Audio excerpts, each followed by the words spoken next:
गोस्वामी तुलसीदास जी का जो उपकार समाज पर हुआ है, रामचरितमानस प्रदान करके उन्होंने किया, अद्भुत है।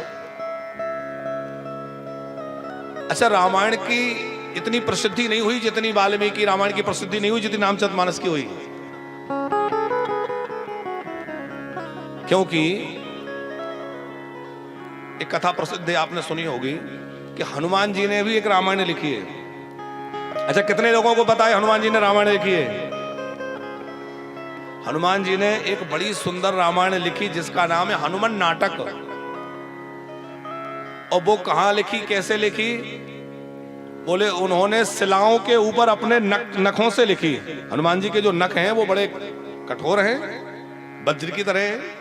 तो अपने उन कठोर नखों से शिलाओं के ऊपर श्री हनुमान जी ने रामायण लिखी, और बड़ी अद्भुत रामायण। वो रामायण उन्होंने राम जी को लाकर दिखाई। तो राम जी ने कहा कि महर्षि वाल्मीकि को ये सुनाइए, महर्षि वाल्मीकि इसको प्रमाणित कर दें तो हम लोग इसको मान लेंगे, स्वीकार कर लेंगे।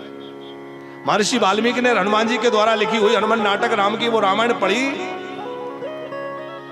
गदगद हो गए। बोले इतना अद्भुत वर्णन, आश्चर्यचकित हो गए। तो हनुमान जी ने कहा कैसा लगा? बोले और तो सब ठीक है, आप कुछ मांगिए। तो वाल्मीकि ऋषि ने क्या मांगा? वाल्मीकि जी से कहा कि कुछ मांगिए, कुछ आशीर्वाद दीजिए। तो वाल्मीकि जी ने कहा कि मुझे ये दक्षिणा दो, मैंने तुम्हारे ग्रंथ को पढ़ के प्रमाणित किया है, तो इसकी दक्षिणा ये है कि तुम अपने ग्रंथ को ले जा करके और समुद्र में डाल दो। पता नहीं भगवान की क्या इच्छा कि महर्षि के मन में ऐसा भाव आ गया। यद्यपि महर्षि ब्रह्मा जी का रूप है, ऐसा भाव आना नहीं चाहिए, पर भगवत इच्छा। कभी कभी महापुरुष भी ऐसा कार्य करते हैं, आपको देख के लगेगा ये ऐसा कैसे कर रहे हैं, इनने ऐसा कैसे कर दिया। ये सब भगवत इच्छा है, भगवान की इच्छा से बहुत कुछ होता है। अब वो हनुमान जी को बड़ा दुख हुआ कि मैंने इतना परिश्रम करके ऐसी सुंदर रामायण लिखी और ये कह रहे हैं कि समुद्र में डाल दो। हनुमान जी ने डाल तो दी, लेकिन उनका मन थोड़ा व्यथित हुआ। उसी कारण से वाल्मीकि ऋषि की रामायण भी प्रसिद्धि को प्राप्त नहीं की। वाल्मीकि जी ने ऐसा क्यों करवाया? बोले इनकी हनुमान नाटक को लोग पढ़ेंगे तो मेरी रामायण को भूल जाएंगे। ये तो इतनी अद्भुत है कि मेरी रामायण को लोग याद नहीं करेंगे। तो फिर उन्हीं वाल्मीकि को तुलसीदास जी के रूप में आना पड़ा, और प्रायश्चित के रूप में जो है खूब राम भक्ति करके, राम नाम जप के, और उन्हीं हनुमान जी की उपासना करनी पड़ी। और फिर रामचरितमानस जब लिखा गया है तो कई विद्वानों का मत है, आचार्य जी, कि 2 वर्षों के लगभग में रामचरितमानस की रचना पूरी हुई।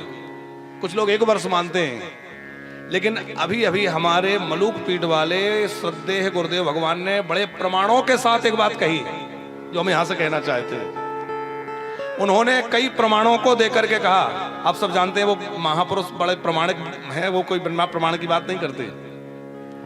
वो कह रहे थे कि रामचरितमानस 1 दिन में लिखा गया। कौन से दिन में? बोले 9वीं तिथि मधुमास पुनीता, 9वीं मंगलवार को एक ही दिन में रामचरित लिखा गया।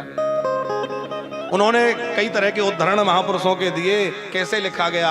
बोले भगवान शंकर प्रकट हो गए, हनुमान जी प्रकट हो गए, भगवान गणेश प्रकट हो गए, और सब देवताओं ने आशीर्वाद देकर के एक ही दिन में गोस्वामी जी से रामचरितमानस को लिखवा दिया है, लेखन प्राप्त पूरा करवा दिया है। ये रामचरितमानस साधारण नहीं है। ये रामचरितमानस को आप केवल ग्रंथ मत मानिए, ये साक्षात वेद है। ये रामचरितमानस की चौपाइयां क्या है? बोले ये वेद की ऋचाएं हैं। आचार्य जी स्वामी करपात्री जी जो हुए, अद्भुत महापुरुष, कौन नहीं जानता।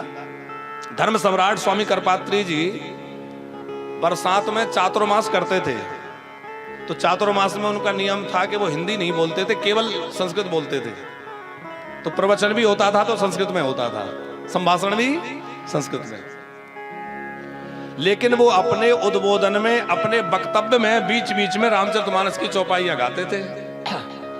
तो किसी जिज्ञासु ने उनसे कहा कि जब आप हिंदी ना बोलने का व्रत ले रखे हैं तो हिंदी में लिखी हुई चौपाइयां क्यों गाते हैं? तो उन्होंने आंखों में आंसू भर के कहा कि रामचरितमानस की जो चौपाइयां हैं वो हिंदी की चौपाइयां नहीं है, वो तो जो है वेद की ऋचाएं हैं, मैं उन्हें वेद की ऋचा मानता हूं। वो केवल चौपाइयां नहीं है, वो वेद की ऋचाएं हैं। रामायण की चौपाइयां बड़ी अद्भुत हैं, आप घर में गाया करें। 5-10 चौपाई भी कोई घर में गुनगुनाए, कल्याण हो जाता है। आप नित्य प्रति 5 चौपाई, 10 चौपाई, 11 चौपाई इतनी भी घर में पढ़ने लगे ना, तो घर की तमाम समस्याएं भाग जाएंगी। समस्याओं से हर आदमी परेशान है, हर आदमी उपाय चाहता है, लेकिन उपाय ऐसा चाहता है महाराज जी कोई ऐसा उपाय बताएं, नींबू घुमा के फेंके काम बन जाए, है कोई जादू की लकड़ी घुमा दे हमारा काम हो जाए। अरे भैया समस्याएं हैं, परेशानियां हैं, रामचरितमानस की चौपाइयां गाइए, घर में रामचरितमानस को गुनगुनाइए, सारी समस्याएं भाग जाएंगी, तेरा भी सब दुख भागेगा।